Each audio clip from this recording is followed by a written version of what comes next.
Hello and welcome to my channel. Thanks to everyone who's subscribed and liked my video so far. Hope you enjoyed the next 3 videos.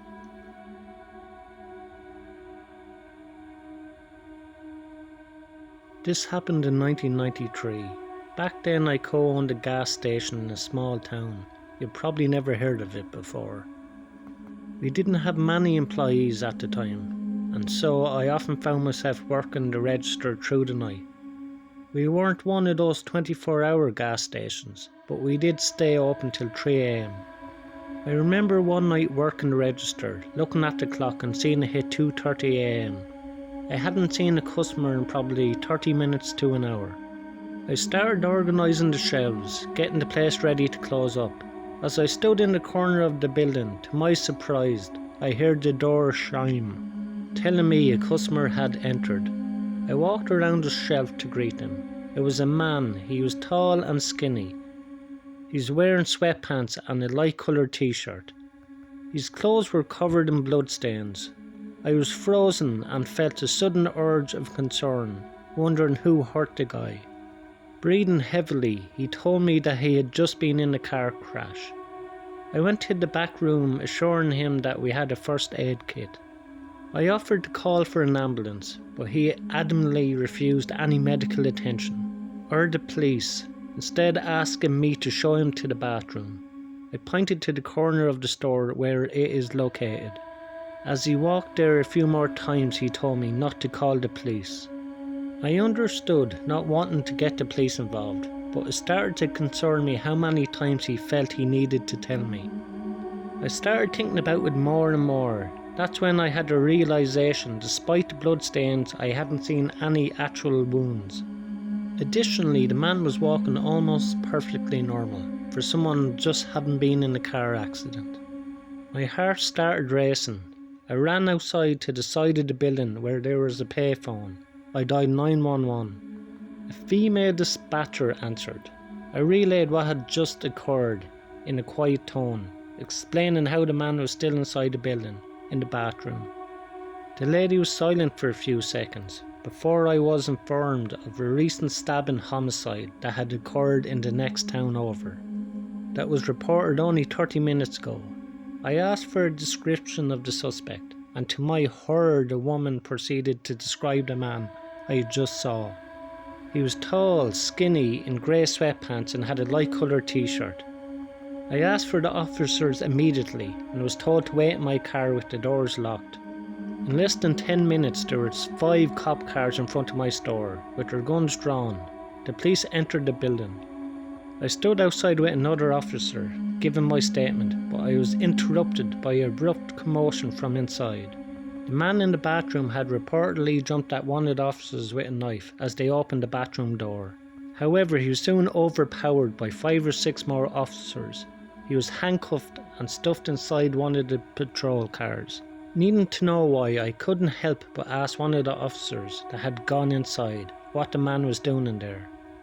He revealed that the man had injected himself with drugs, planning to emerge from the bathroom with a knife, attacking me, and taking off with the store's money. A decade later I got curious and did some digging on the guy.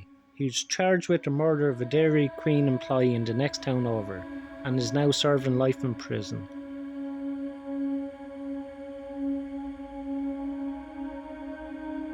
I used to work as a moving truck driver.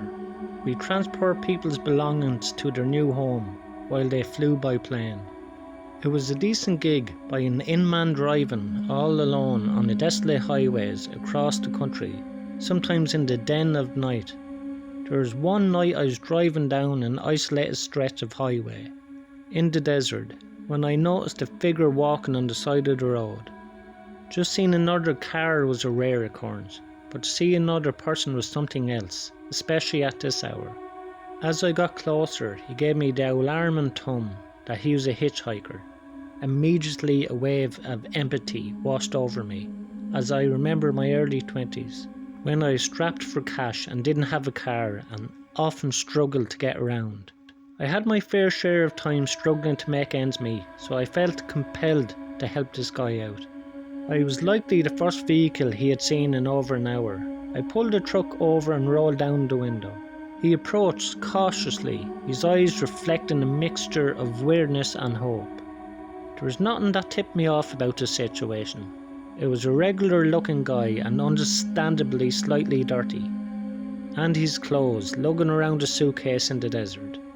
I offered him a ride, explained that I was a moving truck driver and had some extra space.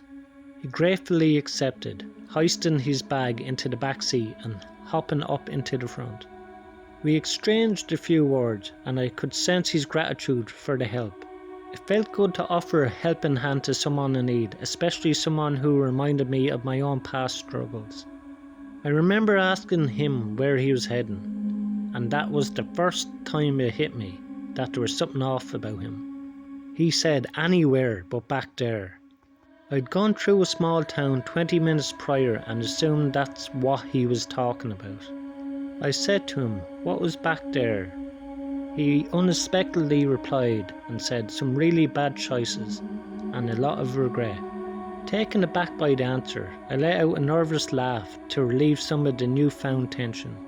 I felt obligated to push further, considering how open-ended of an answer it was. I remember saying something about how interesting of a response that was, and what exactly he meant by it. Without warning, his demeanour changed entirely. His eyes shone in my direction, and any smile that was on his face instantly turned into a cold, hard stare. Lifting up his shirt, revealing a large hunting knife tucked into his pants. He told me that inside his suitcase it wasn't clothes, but the body of an unnamed person. He told me the person's name, but regrettably I don't remember. I tried to maintain composure, keeping my eyes on the road while my mind started racing. Dread washed over me as I realised I made a huge mistake by letting this guy into my truck. I didn't know if he was telling the truth or not, but I wasn't about to ask him. I knew I had to get out of there, and the opportunity presented itself when I saw a gas station up ahead. I made up some excuse about my truck acting up and told him I would have to pull over into the parking lot. As soon as the truck came to a stop, I got out of the driver's seat and ran into the store, leaving the man behind. I was frantically telling the cashier to call the police. I quickly explained what had happened. He walked to the entrance of the store and used his phone to dial 911. We then waited in the back for an officer to arrive. After what felt like an eternity, we heard knocking on the store's door. 2 officers were out front. I gave them my statement and told them to search my truck. But the hitchhiker and his suitcase were gone. He'd ran off somewhere into the desert. He could have been anywhere. Police organised a search unit, but they never found the guy. To this day, I still don't know what was actually in his suitcase, and if he had actually killed anyone.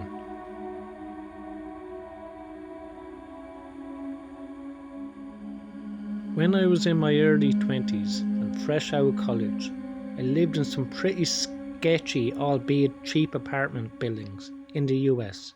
Now, something to note, that the walls in my apartment block out almost no sound, and because of this I would almost always hear my neighbour to the left of me blasting his music. Though, if I'm being honest, it didn't really bother me as much as I thought it would. I would just simply play my own music to not hear his as loud. One night I could tell that he had been drinking a lot, simply from the way I could hear him stumbling across his room. I also figured his girlfriend must have been there, as I could hear him practically yelling at her, which unfortunately wasn't all that uncommon. Usually when things get that loud, I try to get away from it all, and seeing that it wasn't that late, I decided to head out for the night with some friends. We went to a few clubs and overall had a good time. Fast forward to about 1 AM or so, and my friends were dropping me back to my apartment. Though as we were driving into the parking lot, in the distance we could see my neighbour outside, crouched down in between some cars and the apartment building. Okay, kind of weird, but I figured it was just whatever, as the guy was generally just creepy. Anyway, my friends were clearly more weirded out than I was.